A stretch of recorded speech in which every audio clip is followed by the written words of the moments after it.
Hey guys, and welcome back to the channel. We have an absolute cracker today.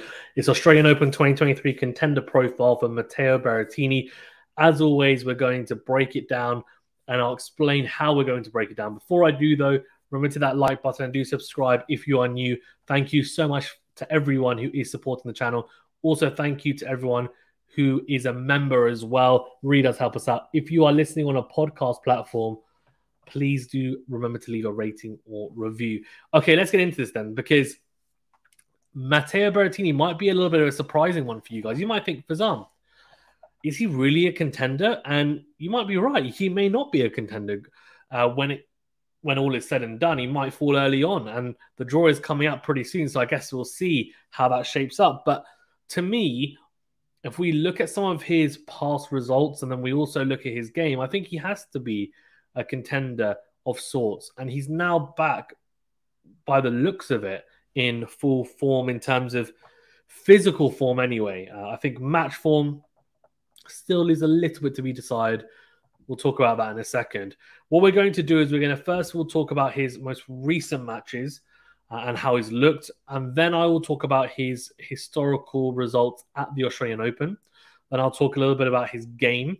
How does his style of play translate onto hard courts, onto the Australian Open fast hard courts, and also what does that mean then for his chances at the Australian Open? Ultimately, also touch upon some analytical points of view, analytical points even, and breaking down his game, as I said, but mainly talking about going forward, how that might affect him, and also from an injury point of view, a mental point of view as well, with some of his matchups against some of the top players, because that is definitely a talking point too. Okay, let's get into it. First of all, let's talk about his recent form. So Taylor Fritz beat him in two tiebreakers in a very, very, very tight match at the United Cup, 7-6, 7-6, 7-4, 8-6 in the two tiebreakers. Look, I mean, there's no real shame in that, and Fritz is in incredible form. He's one of the most informed players on tour for the last year, you might say. Berrettini, though, did look pretty good, and I have to say against Fritz and Tsitsipas, where Tsitsipas just managed to scrape through that and beat him as well. It was 4-6, 7-6, 6-4, so Berrettini would have been a little bit disappointed. Of course, takes that second set tiebreaker. He goes on to win it in straights, but then he did beat Hurkacz, who also was playing some good tennis. So that's the positives. Also, the positives is beating Casper Ruud, who he lost to at the US Open quarterfinals last year, but managed to get revenge at the United Cup, winning 6-4, 6-4, and beat Montero as well. So that's good. There's some good positive results there, right? Fantastic. And in October last year, made the final of Napoli, losing to Musetti. So fine. Okay. So that's his most recent form. So he's played some top players in Fritz and Tsitsipas, Hurkacz, Ruud. He's got 2 wins and 2 losses. Okay, not too bad, right? Not too bad at all. Tsitsipas and Hurkacz and Ruud, you know, they're either in the top 10 or just outside the top 10. So, you know, that's what we're talking about. That's where he needs to be. That's where he should be, top 10. And then we need to talk about his form at the Australian Open, because last year he had his best run, not just at the Australian Open, but his best run at any hard court slam, which to me was very, very impressive. In the semi-finals, and then he came up against someone who he's had a few issues playing against, and that's Rafa Nadal. And look, it's not just his issue, but it seems to be pretty prominent with him as well. Especially when he comes up against Nadal and Djokovic, he struggles. He struggles. And it might be to do with the fact that obviously they are GOATs and they are incredible players and the greatest players ever to grace a tennis court. But I think it's also to do with the fact that they tend to be able to really, really expose his weaknesses and really push on those pressure points. And he doesn't normally he doesn't tend to pass that pressure test. He tends to buckle a little bit under it. Lost in 4 sets, and then the year before in the quarterfinals of the US Open in 2021, he lost to Djokovic, lost in the final of Wimbledon to Djokovic as well, of course, and lost in the French Open quarterfinal last in 2021, even to Djokovic as well. Missed Roland Garros and Wimbledon because of injury, and then made the US Open quarterfinals coming back from injury, lost to Casper Ruud, as I mentioned earlier. So a lot of people might look at him and say, actually, he's a fantastic grass court player because his game translates really well to grass courts. He won Queens, and then unfortunately, I shouldn't laugh about it because it's not funny at all. Really, it's really unfortunate. He ended up obviously testing positive, and he missed Wimbledon, and he was one of the top 5 favorites, top 3 even in some people's books. So that was a massive miss. He's made back-to-back quarterfinals at the US Open, which is another hard-court Grand Slam, slightly slow. He's made a semi-final there as well. And a semi-final at the Australian Open, though, is his best result. In 2021, he made the 4th round, 2020, the 2nd round, 2019, the 1st round, 2018, the 1st round. So, until last year, he wasn't really making many big moves at this specific slam. So how does his game then translate onto the surface? Now, I've got an interesting stat for you. I know everyone loves a stat. So this is his career percentage or career win percentages on all surfaces, right? So his average overall win percentage is 65%. Very good. On grass, now he's played the least amount of matches there, but to be fair, but on grass, guess what it is? 84.6%. 33 wins, 6 losses, 4 trophies or 4 wins, 4 tournament wins. Clay, 69.2%. So a significant drop, but still very good. 45 and 20, 3 tournament wins. Now, the surface that he's played the most on, right? 110 matches on, 61 and 49, 55.5% win percentage, no titles, is hard courts. Right. What does that tell you? Well, if you're looking at it just from stats-wise, you'd say, well, hold on, then he's not very good on the hard courts, right? He's not very good on any hard court, whether it's Australian Open or US Open or any of the other tournaments, of course, that are played on hard court, and majority of the tour is hard court. So he's got a better chance at the French or Wimbledon, which sounds strange, right? Because Roland Garros is an extremely slow surface. Yeah, extremely slow surface, high bounce. Wimbledon is a quicker surface with low bounce. So how does his game then translate onto hardcourt, and why is it maybe not as efficient on hardcourt? There's a couple of reasons, I think. I think the first reason is actually maybe not even to do with his specific game, but I think it's the fact that everyone on tour, or the majority of people on tour, are more comfortable on hardcourt. So there's more players on tour who are able to beat higher ranked players in comparison to other surfaces. For example, and this is a very extreme example, but say Rafael Nadal on clay, he is extremely dominant, right? No doubt. But on a hard court, he's more beatable. Now, that's an extreme example. Let's say then we take someone like who's a good example? Stefanos Tsitsipas. Now, he's made some good deep runs at hard court slams, and I've done a contender profile on him as well. But on a clay court, he made the final of Roland Garros. He's won titles there as well. On the grass, he's kind of working out his game. And movement-wise, on a hard court, you would argue, is more beatable. You would rather face Stefanos Tsitsipas on a clay court than a hard court. There are a very, very small percentage of people that can call themselves specialists on hard court, and that's because there's so many tournaments played on there.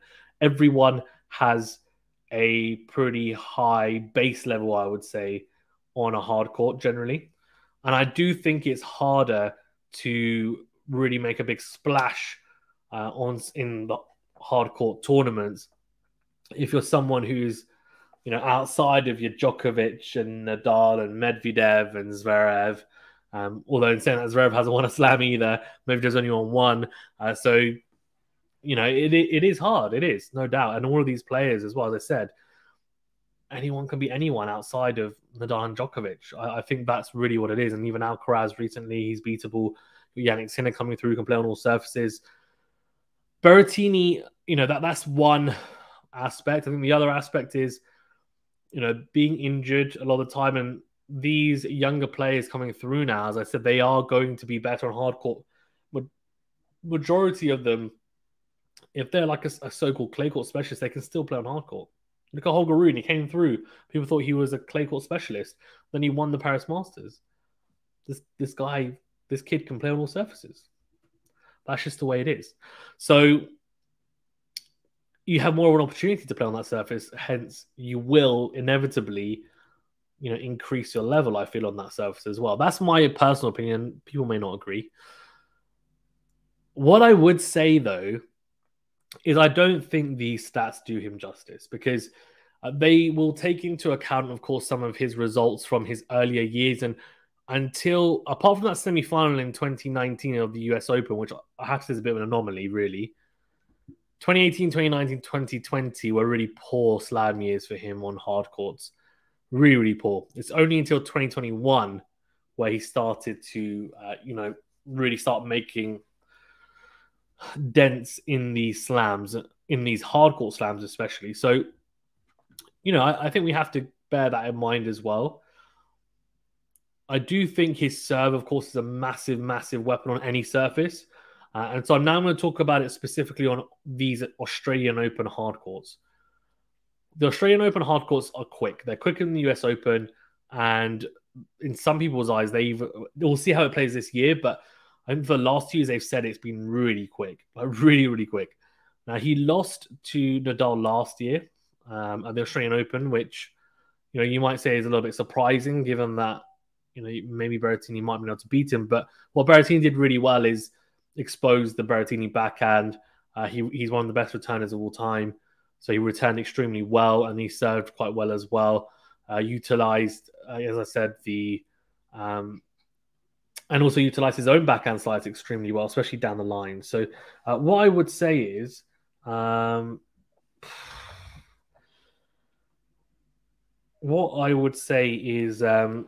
for me anyway, Berrettini is a threat just because of his serve and his forehand. He has a hammer forehand, and the great thing about his forehand is he's able to hit it in different ways. It's not one-dimensional. There was actually a great stat, I think it was 2 years ago. He was hitting his forehand with the highest amount of revs on it, so highest rate, or revs per minute, I think it is, revolutions per minute on tour, equal to Rafa Nadal. So they were head-to-head, the same. Now, you would think Nadal would have the most, but Berrettini was really ripping the forehand. He does rip the forehand. You can see he's got a really loose kind of grip on his racket with his wrist, and he really does rip it. He does. But in saying that, he also knows when to flatten. I think he's done that quite well in the last couple of years. He has managed to say to himself, look, I can take it a bit earlier and flatten out when needed on the faster hard courts. The biggest issue, and I've just mentioned it, is the backhand. Now, the slice is one of the best slices, I think, on tour. I genuinely think that. When he's utilizing it as when he has a lot of time, right? When he has a lot of time on his backhand and he chooses to slice as a tactical choice, not a defensive or even in defensive capacity, but mainly as a tactical choice instead of a rush choice or a choice because he feels uncomfortable hitting his drive backhand at times. When it's a confident choice, if that makes sense, it's extremely effective. It's high pace, low of the net, and I think it really does put him in a good position in rallies, whether it's from a neutral point of view or even in some instances an attacking point of view. So that is a really positive thing for Berrettini, and that's why I think on grass he's so effective, because the slice is extremely effective, given that it skips off the surface, keeps really low, and is high pace, and it does trouble people on that surface. On these hard courts, it's quick, so that is an advantage. However, the bounce is not as low. It will sit up a bit nicer. It'll be a bit more convenient for these opponents to then be able to return it with less discomfort than they'd feel on the grass. But what he has done, and what I've seen actually very recently in some of the matches, especially at the United Cup, was that he was utilizing his drive backhand more. Now, his drive backhand has improved a lot. I'm not saying it's Alexander Zverev or Novak Djokovic or Yannick Sinner-esque. I'm not saying that at all. But what I'm saying is that it was a huge liability, like a huge liability before, one where he would predominantly slice just because his drive backhand was not reliable. He'd either make a lot of unforced errors on it, or it just didn't have enough on it. And when he did try to hit with enough penetration through the court, he would end up making those errors. And that then meant that he would revert back to type and go back to the slice. What he's done is pretty similar to Casper Ruud in the sense that both of them, for me, have notably improved that two-handed backhand. And after watching him in the recent matches against Taylor Fritz and Stefanos Tsitsipas, especially Fritz, because Tsitsipas' one-handed backhand is, it's not a bad shot, but it's also not an elite shot. Whereas I feel like with Taylor Fritz, his two-handed backhand, he can stick with pretty much anyone, I would say. And maybe you'd say, okay, well, against Djokovic and maybe 3 or 4 or 5 max of the top elite players, he might get outdone by them, but generally he can keep up with them. His backhand is solid. Same with Hurkacz. Now, against Hurkacz and Fritz, which are 2 of his last 3 matches, he was hitting with them from the back of the court with his drive backhand quite consistently and having some success, and more success than you would expect. I'm not saying he was winning the lion's share of the points in those exchanges, in the backhand to backhand exchanges, but it was more than he was before. A substantial increase in effectiveness on that side, and being able to then set up the into-out forehand, or being able to actually potentially drag them out so that he could then hit a forehand of his own, because the opponent would then hit down the middle of the court, or he'd get a short ball to attack. So that has been really, really good to see. And he just looks a lot more comfortable. I feel like before it looked a little bit robotic, a little bit uncomfortable the way he was hitting it. Didn't look like it was smooth. Didn't look like he was particularly... It didn't look like it was natural at all. After watching, I'm not saying, as I said, it's not going to be extremely natural, but it's a lot more smooth looking than it was before. That's for sure. That's my opinion anyway. Maybe it was just the fact that he was having a good backhand there. That can happen in the last few matches, and maybe that will deteriorate come the Australian Open and he'll lose in the first round because of it. That could happen. But from the eye test, and my eye test is telling me that actually he is in a pretty good place on that side. And that then, to me, boosts his confidence, because we know how big a server is. He's going to get 3 points on his serve. He's going to get aces. He's going to get unreturnable serves. Plus. Big plus. The forehand, we know, the forehand and 1+ plays, are very, very effective as well. He's very, very good at making that first blow a forehand and being extremely aggressive and attacking. Not just being aggressive and attacking and then making a lot of errors, but actually it's controlled aggression, which means that it's extremely hard to break him, which is why he ends up playing a lot of tiebreakers.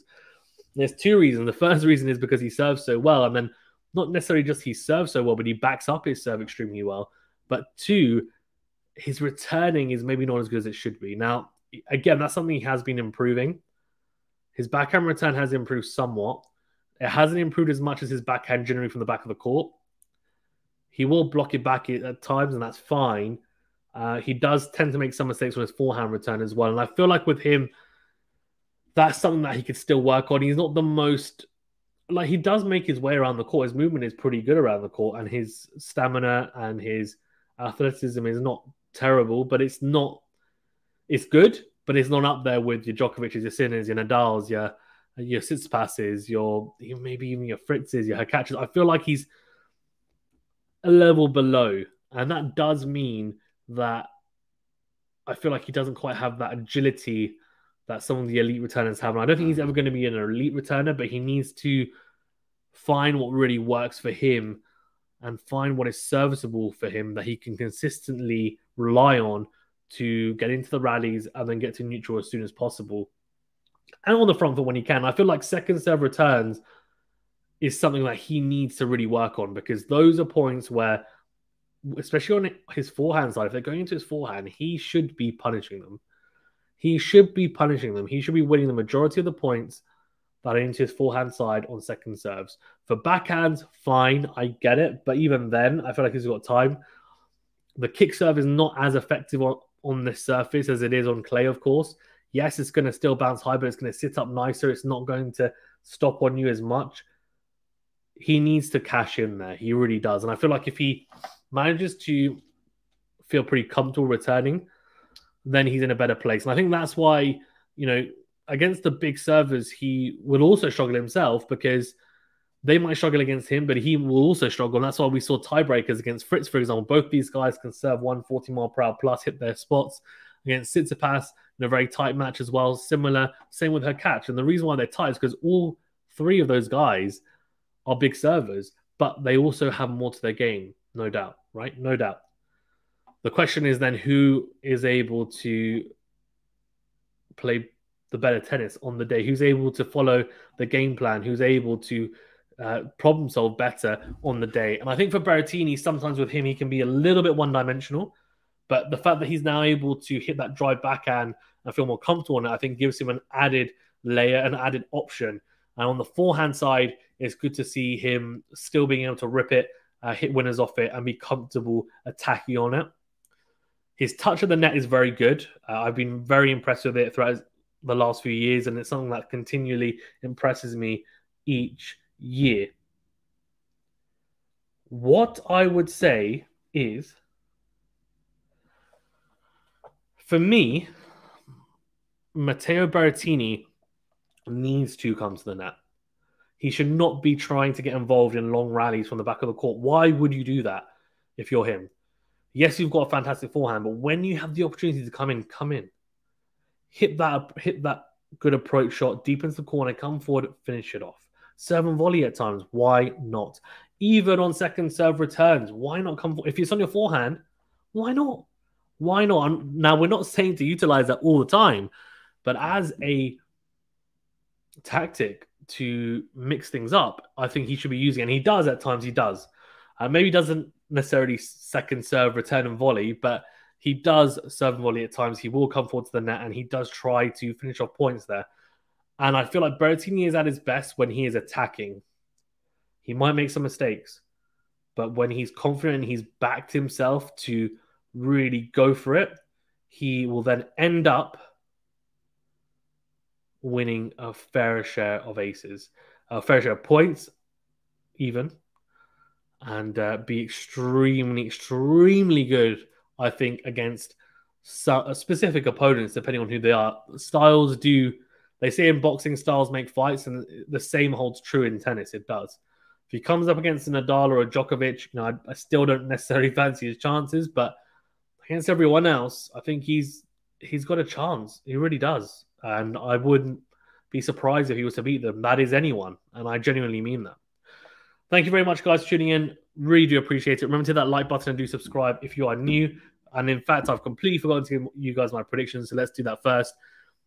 So expectations of Berrettini, quarterfinals for me. Quarterfinals. He's ranked number 14, I think, so he'll be seeded maybe 13 or 12, I think. So I'm going to go with him making the quarterfinals. That's my expectation. His expectation will be to at least equal his last year's result, which will be semi-final. That's what I think he'll be looking at, because he'll probably think, well, if I meet a Nadal or Djokovic and lose, like I want to beat them, of course, but that might happen. Now, I think ideally he'll be saying I want to win it, but I think maybe if he's being realistic, a semi-final result is not a bad result, and that's probably solid for him. Okay, thank you very much, guys, for tuning in. Really appreciate it. Remember to hit that like button, do subscribe if you're new, and we'll see you on the next video. Let me know what you think of Matteo Berrettini. What are his chances? Does he have any chance of winning the Australian Open? Or am I completely crazy for even thinking that he might have some chance? And if you do think he has a chance, where do you think he will finish? What's your expectations of him? Whether you think he'll win it or not? Let me know.